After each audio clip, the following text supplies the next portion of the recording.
Cancer cells acquire new genetic mutations over time, and these mutations may cause the cells to grow and spread within a tumour. Previously, we haven't been able to actually visualise the growing and spreading of these new mutant populations because we haven't had the tools available to do so. Our new study describes an assay called BaseScope, which allows us to do just this.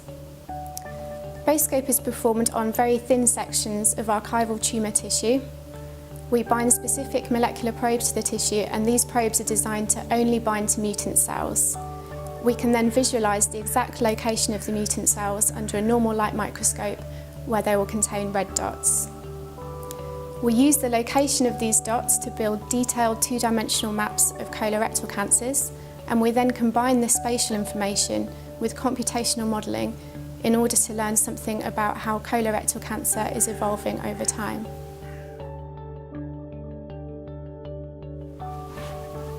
We actually found that the assay was far more specific and far more sensitive than we expected, and this allowed us to visualise even just a few mutant cells within a tumour. So we could create incredibly detailed maps of the locations of the mutant cells. To our surprise, there was a lot of heterogeneity in the location of the mutant cells, with some of them displaying very clear boundaries between the mutant cells and the non-mutant cells, and other cases displaying a lot of mixing between the mutant and the non-mutant cells. So using this information, we were able to infer the evolutionary mechanisms contributing to tumorigenesis within each individual tumour. So genetic intratumour heterogeneity is a major cause of disease recurrence and therapy resistance in the clinic, and it's also a readout of how the tumour is growing. BaseScope is allowing us to study intratumour heterogeneity in a new way, providing novel spatial information that's inaccessible using any other technique.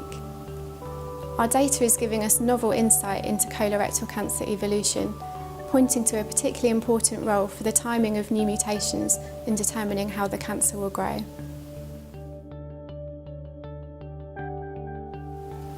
So firstly, our study has revealed novel and otherwise inaccessible insight into colorectal cancer evolution.